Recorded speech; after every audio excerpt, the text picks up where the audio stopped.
함께 사도신경하심으로 2023년 8월 24일 목요일 온라인 아침 기도에 하나님께 올려드리겠습니다. 전능하사 천지를 만드신 하나님 아버지를 내가 믿사오며 그 외아들 우리 주 예수 그리스도를 믿사오니 이는 성령으로 잉태하사 동정녀 마리아에게 나시고 본디오 빌라도에게 고난을 받으사 십자가에 못 박혀 죽으시고 장사한 지 사흘 만에 죽은 자 가운데서 다시 살아나시며 하늘에 오르사 전능하신 하나님 우편에 앉아 계시다가 저리로서 산자와 죽은 자를 심판하러 오시리라. 성령을 믿사오며 거룩한 공회와 성도가 서로 교통하는 것과 죄를 사하여 주시는 것과 몸이 다시 사는 것과 영원히 사는 것을 믿사옵나이다. 아멘. 찬송가 446장 찬송하시겠습니다. 충성 외에는 참 기쁨 없도다. 날 사랑하신 주 늘 계시옵소서. 기쁘고 기쁘도다.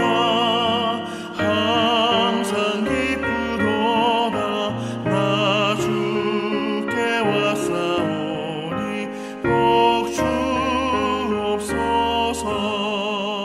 나 주께 왔으니 복 주시옵소서.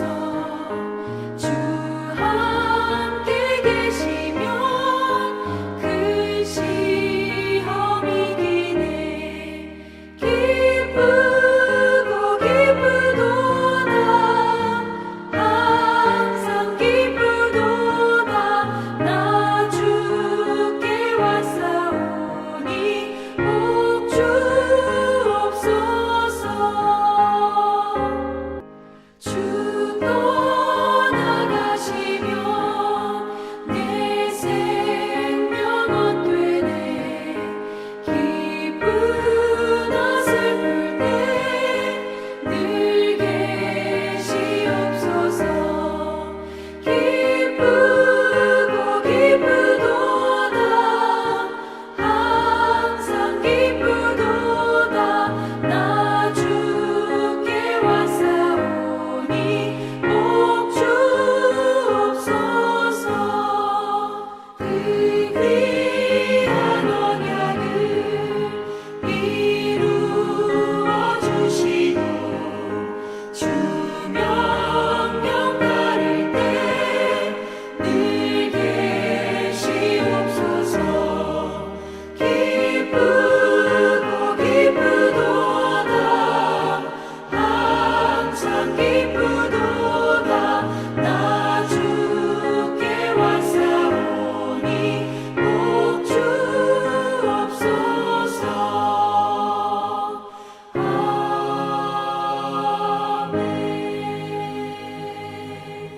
하나님 아버지 감사합니다. 오늘도 또 새로운 하루를 저들이 허락하시고 오늘도 주님께서 말씀을 통해서 인도하신 대로 순종하며 나갈 때 주님께서 예비하신 승리의 축복을 풍성히 누리며 하나님께 영광 돌리는 삶을 살게 하시려고 저들을 이 새벽 미명부터 저들의 단잠을 깨워주시고 불러주심을 감사합니다. 하나님 오늘도 주님의 말씀을 받고 하루를 시작하길 원하오니 하나님 말씀을 받을 때에 말씀과 함께 하늘의 은혜와 또 지혜로 가득하게 하여 주셔서 하나님 오늘도 어떠한 환경 속에서도 결코 망설이지 않고 흔들리지 않고 주님께서 말씀을 통해서 이끄신 대로만 순종하며 나감으로 말미암아 주님이 비하신 하늘의 은혜를 풍성히 누리며 하나님께 영광 돌리는 복된 하루가 되게 하여 주옵소서. 감사드리오며 우리 주 예수 그리스도 이름으로 기도드리옵나이다. 아멘. 자, 이 시간에 하나님이 주시는 말씀은 어제 이어서 오늘은 예레미야 10장 17절부터 25절까지 말씀 보겠습니다. 자, 화면을 보시면서 예레미야 10장 17절부터 우리 함께 합독하시겠습니다. 에버사인 가운데 앉은 자여 내 짐꾸러미를 이 땅에서 꾸리라. 여호와께서 이와 같이 말씀하시되 보라 내가 이 땅에 사는 자를 이번에는 내던질 것이라. 그들을 괴롭게 하여 깨닫게 하리라 하셨느니라. 슬프다 내 상처여 내가 중상을 당하였도다. 그러나 내가 말하노라. 이는 참으로 고난이라. 내가 참아야 하리로다. 내 장막이 무너지고 나의 모든 줄이 끊어졌으며 내 자녀가 나를 떠나가고 있지 아니하니 내 장막을 세울 자와 내 휘장을 칠 자가 다시 없도다. 목자들은 어리석어 떼서 여호와를 찾지 아니하므로 형통하지 못하며 그 모든 양떼는 흩어졌도다. 들을지어다 북방에서부터 크게 떠드는 소리가 들리니 유다 성읍들을 황폐하게 하여 승냥이의 거처가 되게 하리로다. 여호와여 내가 알거니와 사람의 길이 자신에게 있지 아니하니 걸음을 지도함이 걷는 자에게 있지 아니하니이다. 여호와여 나를 징계하옵시되 너그러이 하시고 진노로 하지 마옵소서. 주께서 내가 없어지게 하실까 두려워하나이다. 주를 알지 못하는 이방 사람들과 주의 이름으로 기도하지 아니하는 족속들에게 주의 분노를 부으소서. 그들은 야곱을 씹어 삼켜 멸하고 그의 거처를 황폐하게 하였나이다 하니라. 아멘. 여러분, 하나님이 우상과 다른 점은 하나님은 살아계시지만 우상은 죽은 존재라는 점입니다. 그러면 하나님의 살아계시다는 것은 어떤 뜻일까요? 우리가 하나님 보시기에 잘못된 길로 갈 때 하나님은 보고만 계시지 않는다는 그런 의미입니다. 가지 못하게 가로막으시고 그래도 계속해서 가려고 하면 막대기로 쳐서라도 가지 못하게 막으셔서 결국 바른 길로 가도록 하시는 분이 살아계신 우리 하나님이라는 겁니다. 그러니까 하나님이 살아계심을 믿는 사람이라면 어떻게 사는 것이 지혜로운 삶일까요? 매 맞기 전에 깨닫고 하나님께 돌이키는 거죠. 그래서 17절 말씀에 보면 에워싸인 가운데 앉은 자여 내 짐꾸러미를 이 땅에서 꾸리라 라고 합니다. 여러분, 이렇게 말하는 이유가 뭘까요? 18절 중반절 말씀해 보니까 하나님께서 내가 이 땅에 사는 자를 이번에는 내던질 것이라 라고 말씀하시기 때문이죠. 무슨 뜻이냐? 남유다가 바벨론 포로로 끌려가고 말 것이라는 의미입니다. 그런데 이 일을 하시는 분은 하나님이심을 말씀합니다. 여러분, 하나님께서 왜 이렇게 하실까요? 하나님께서 오랫동안 참으시고 인내하시면서 경고하셨지만 그들이 계속해서 회개하지 않기 때문에 하나님이 그들을 내치시는 고난을 주시는 겁니다. 그런데 하나님이 이렇게 하시는 목적이 무엇이라고 하고 있습니까? 18절 하반절에 보니까 그들을 괴롭게 하여 깨닫게 하리라 라고 하십니다. 그러니까 하나님이 유다 백성들을 심판하시는 목적이 그들을 없애려는 것이 아니었다라는 겁니다. 그들로 하여금 깨닫고 돌아오도록 하기 위함이었다는 겁니다.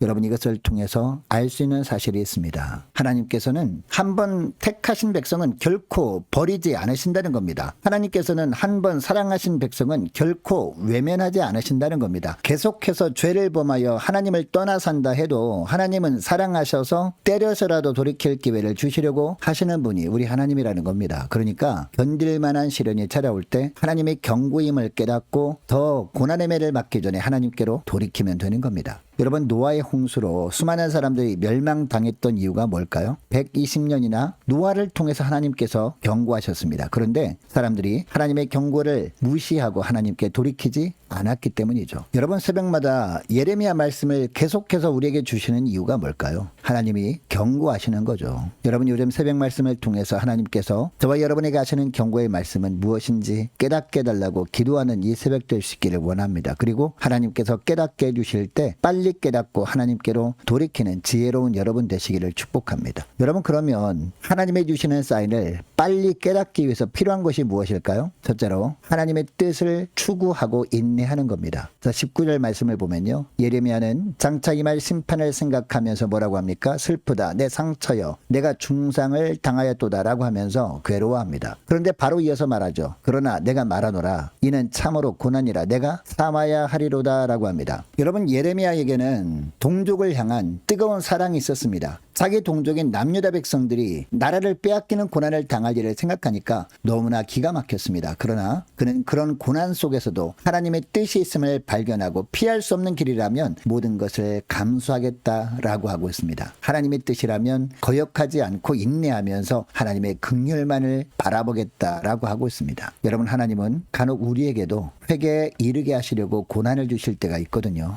그러므로 전혀 예상치 못한 시련을 만날 때도 우리가 어떻게 됩니까? 고난 속에 이런 하나님의 뜻이 있음을 발견하도록 애를 써야 된다는 겁니다. 그리고 이런 하나님의 뜻이 있음을 발견하게 되면 그 다음엔 또 어떻게 됩니까? 단순하게 고난에서 건져달라고만 할 것이 아니라 인내하면서 하나님의 불쌍히 여겨주실 때를 잠잠히 기다릴 수 있는 저와 여러분이 되어야 할 줄로 믿습니다. 자, 둘째로 하나님만을 찾아야 한다는 겁니다. 자, 20절 말씀을 보니까 남유다가 멸망할 때 보게 될 너무나 비참한 광경을 묘사합니다. 장막이 무너진 가운데 있습니다. 모든 의지하던 줄이 끊어져 버린 가운데 있습니다. 자녀가 전쟁포로로 끌려가고 없습니다. 사람들이 없어서 장막을 다시 세우거나 휘장을 칠 자를 구할 수도 없습니다. 이렇게 되는 이유를 21절에서 말씀합니다. 목자들이 여호와를 찾지 않았기 때문이라는 겁니다. 그래서 결국 형통하지 못하게 되어서 양떼들이 흩어져 버렸다는 겁니다. 그러니까 지도자나 백성들이나 삶 속에서 오직 하나님만을 찾아야 한다라는 겁니다. 그래서 하나님이 인도하시는 대로 살아야지, 하나님 대신 사람을 찾고 사람의 말을 들으면 결국 다 파멸되고 만다라는 이야기를 하는 겁니다. 여러분 이것을 기억하시고 사람들의 말에 귀를 기울일 생각을 하기보다도 오직 하나님의 말씀에만 귀를 기울이는 저와 여러분 되시기를 축복합니다. 그래서 모든 삶 속에서 오직 하나님만을 찾으며 살아가시는 저와 여러분 되시기를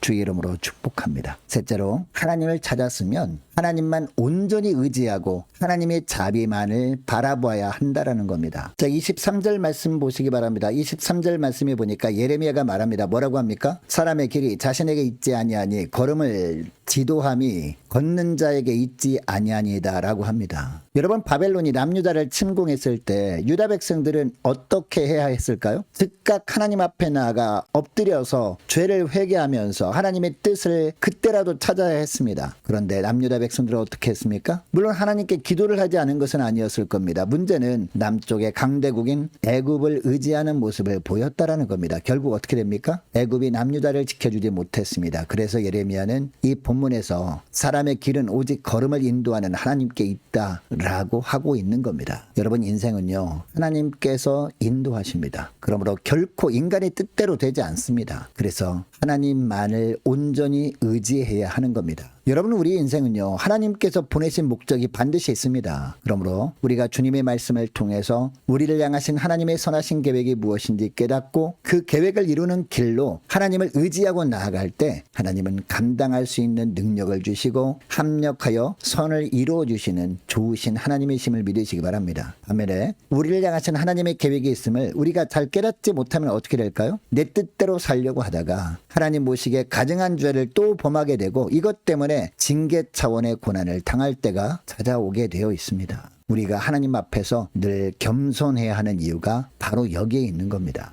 여러분, 날마다 삶 속에서 오직 하나님만을 찾으시는 저와 여러분 되시기를 바랍니다. 그리고 하나님을 찾았으면 하나님만을 의지하고 하나님의 자비만을 구하며 사는 저와 여러분 되시기를 주의 이름으로 축복합니다. 여러분, 오늘 말씀을 기억하고 오늘 기도할 때 이렇게 기도했으면 좋겠습니다.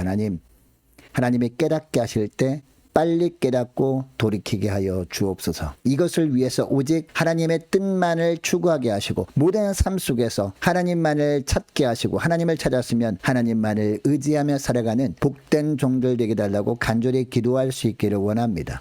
자, 계속해서 기도하기를 원하는 것은요, 오늘 목요 전도단이 있습니다. 목요 전도단 위에서 함께 기도하기를 원하고 우리 교회가 주님이 주신 사명을 잘 감당하는 교회가 되게 하옵소서. 이를 위해서 사랑으로 연합하는 복된 우리 성도들 될 수 있도록 도와달라고 함께 기도하기를 원하고 후반기 사역을 위해서 함께 기도하기를 원하고 모든 공예배가 회복되게 하옵소서 간절히 기도하기를 원합니다. 유초등부 중고등부 청년부를 위해서 함께 기도하기를 원하고 남녀 전도회와 각 구역을 위해서 함께 기도하기를 원합니다. 또 많은 환우들이 있습니다. 환우들 위해서 기도해 주시기 바랍니다. 군 복무 중인 유호성 형제를 위해서 취업을 앞둔 우리 청년들과 해외에 있는 이시훈 형제를 위해서 함께 기도하기를 원하고 선교사님들 가정들을 위해서 함께 기도하기를 원하고 나라와 민족을 위해서 교회의 앞날을 위해서 저와 여러분이 가지고 나온 기도 제목을 놓고 우리 함께 기도하기를 원합니다. 기도하겠습니다.